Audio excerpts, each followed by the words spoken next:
from a very cozy living room in Oakland, California. It's a dear friend of mine letting me stay here as I'm touring around California for about a month.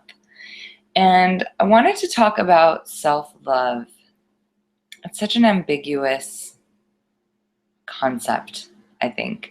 And I know for me it was, because I keep hearing about, you gotta love yourself before anybody else loves you. And as if, if you don't love yourself, no one will love you.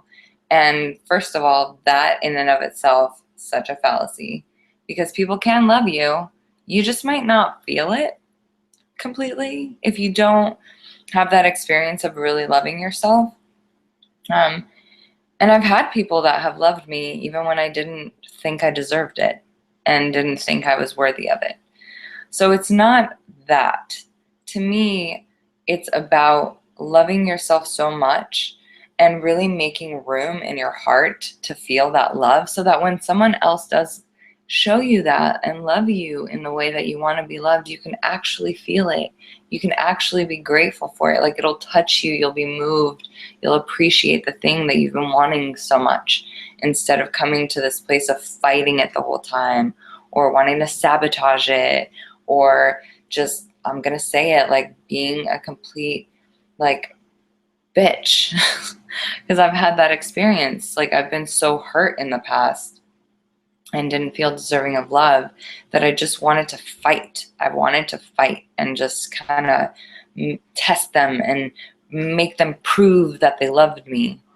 And so that's kind of one of the ways I see us not loving ourselves, right? And so something I've realized is it helps to have examples. It helps to have tangible tools or stories that will get us to see what self-love is. Again, because it's such a word that gets thrown around a lot, as if we're supposed to know what the hell it means.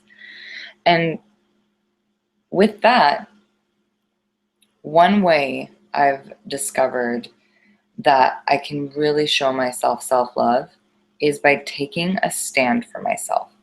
And even that might feel a little fuzzy, but I'll give you an example. Recently, I had 2 different encounters with my current partner, Bob, where he was mentioning something and I got pissed. And see, here's the thing about anger. Anger comes up because it's telling us that there's something that doesn't feel right.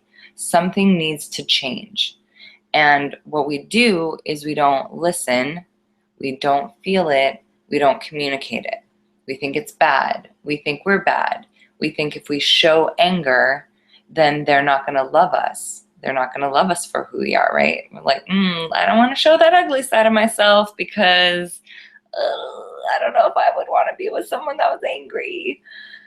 But the thing is, you're not showing yourself. You're not actually being yourself. You're not loving yourself by letting yourself be angry. And so that's part one. And I'll give an example, a specific example.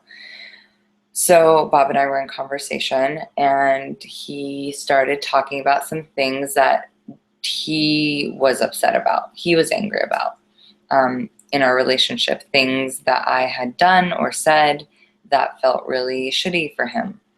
And I was able to just let him say what he was saying.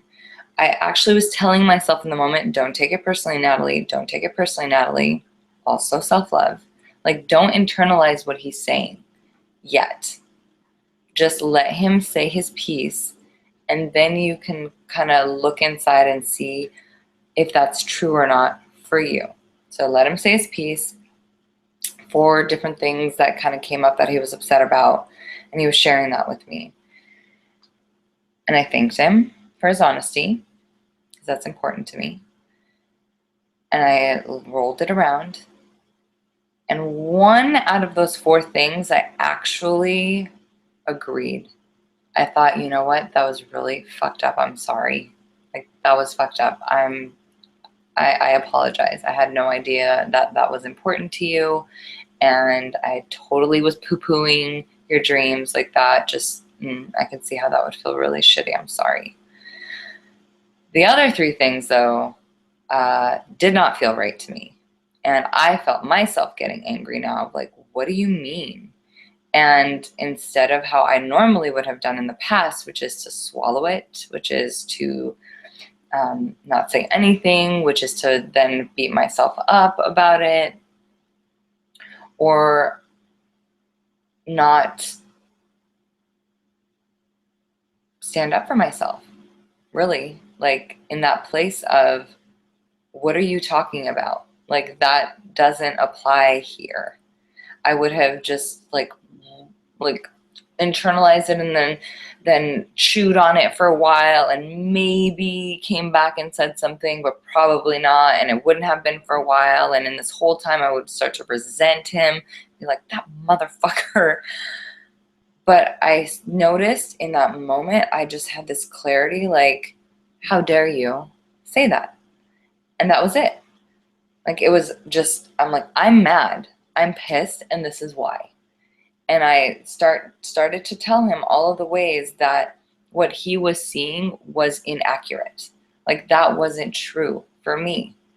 And part of that too was ways he wasn't seeing how I was contributing to his betterment. And it's like, no, you get to see and appreciate what I'm bringing to the table here.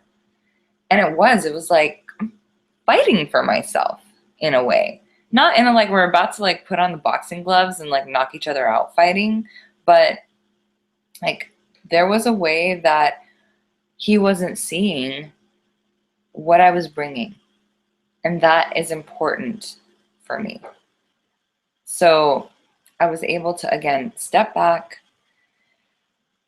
see the disconnects, and just say, this is not okay. It's not okay for me that you don't get that and you're not acknowledging and appreciating what I bring to the table. So just wanted to offer that to you because, again, self-love is so ambiguous, but like that is a way. You are saying you deserve to be acknowledged. You deserve to be appreciated. You deserve to have the kind of love and interaction and communication that you want. I hope this served. And if you're curious or you have questions, please feel free to reach out to me. You can get to me through my website, nataliethecoach.com, or shoot me an email, nataliethecoach@gmail.com. I'd be happy to help you with this, but these are, again, little ways, little steps we can take in order to feel what it's like to love ourselves. Like, that relationship with ourselves is really, really important. So the way that you look at someone else and you're like, I wish they would do that for me, I would ask you to turn right back around to yourself and say, do I do that for me? Do I give myself love like that? Do I stand up for myself in the way that I want him to stand up for me or fight for me? Like, just ask yourself those questions. And if the answer is no, then ask yourself, so what can I do in order to start loving myself like that? What's one thing I can do in order for me to show myself that kind of love and care that I want from other people? Thanks so much for being here and watching this video. Please feel free to share it with other people that could use that similar reminder.